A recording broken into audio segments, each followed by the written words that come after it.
Tragedy knows no timetable. It can strike day or night, often without warning, as the employees on the night shift of a grocery store in Roseville, California discovered on April 18th of 1992.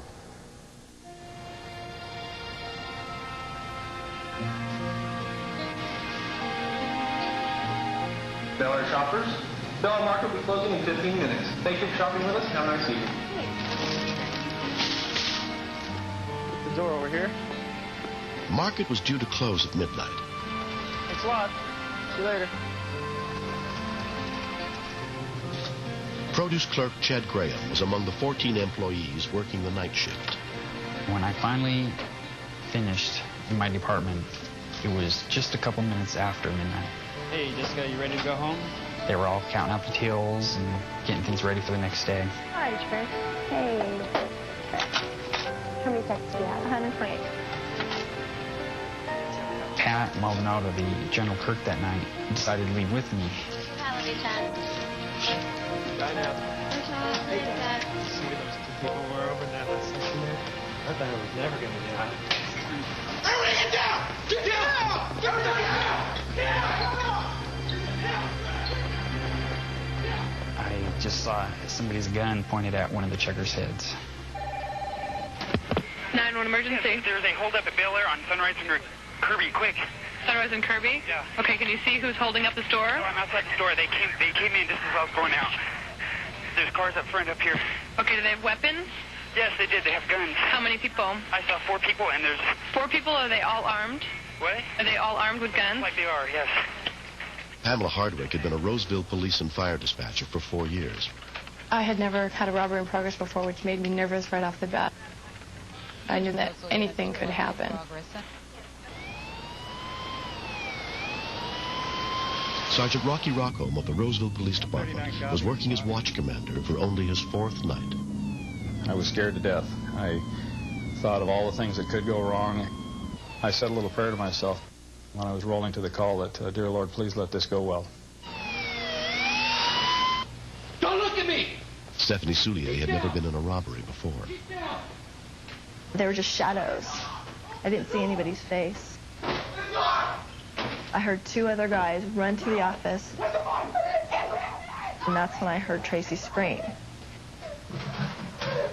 She's like my little sister, and it scared me. It was just like somebody in my family was going to be hurt.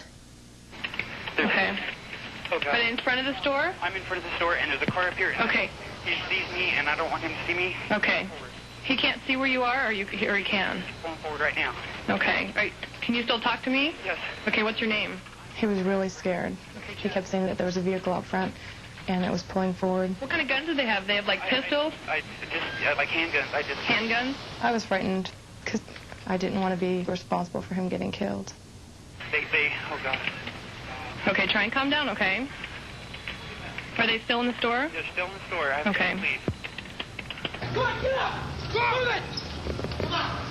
Come on! What part of the store are they in? The front of the store.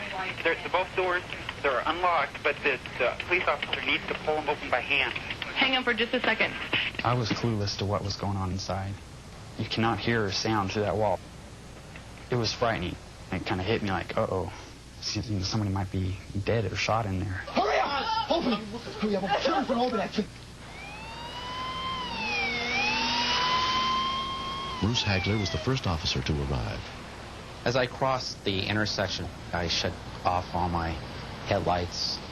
42, I'll be around the RVs, in front of the RVs, looking into the Bel Air. You don't want to frighten the suspects inside the store because there was a potential for hostages. Sorry, apparently the subjects are still in the store. Yeah, from on the Kensington side already. None of us really knew how many suspects were inside. Sam 39 to other units. Let's set a perimeter and see what happens. Oh, God, somebody's coming out. Somebody's running. Come down here. Okay, here's a cop. Okay, I see 2 cops at least. There's Okay. I'm talking to 911. Okay, the police are telling me to leave. I gotta go. Come on. Go way down there. Go way down there. 421, I'm in the rear, 297 south side. 6, 37. I'll go to the back on the north side. Copy to the back to the north side. We had the store surrounded. When I saw the 4 suspects start running along the front, I literally stopped breathing. People running towards the door. Hold there. Steady up. They're running south. Please freeze. Please freeze. Please freeze! Please! Please! Freeze! Freeze! Get down! Get down! We couldn't really see what was going on. And then we saw one guy running, and nobody was chasing him. We yelled, "There's one over here, there's one over here." Stop! Stop rustling the dog!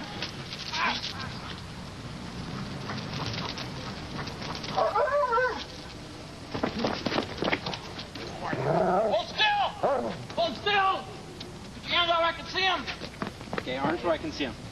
The canine handler, fortunately, stayed on that side of the building.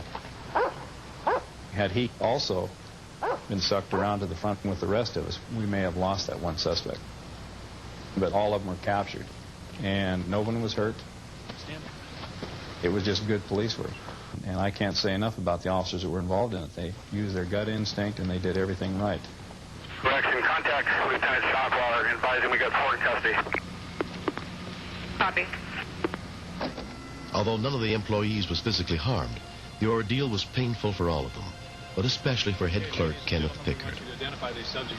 I cooperated in every way with the guys, to keep them from pulling the trigger. Every time they give an order, they had a gun in my face. There you go, there you go. The most frightening part was after I'd opened the safe and the leader put me down on the floor, and he said, "Count to 10. I pictured my wife and my unborn baby and the flash of red in the darkness. How about this subject here? When I came back to the store and I saw that everybody was okay, Ken looked at me and he goes, "You call 911?" I said, "Yes." And he was just so happy. He's all right on, man. He gave me a big high five right there. I really didn't think that it was, it was too good to be true. It was a blessing. The 911 system really worked. The 4 suspects pleaded guilty to armed robbery. 3 of them were adults sentenced to jail. The 4th was a juvenile sentenced to a state youth facility.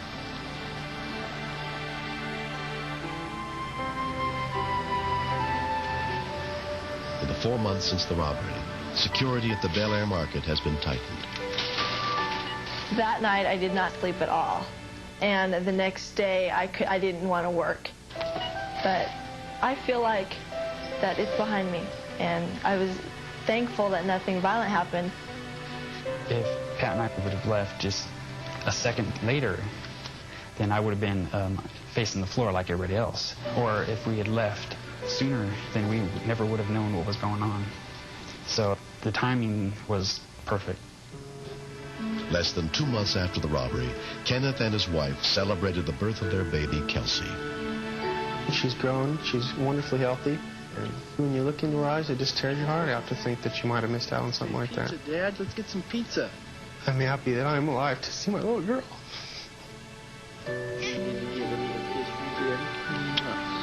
Just need to burp at you. Next.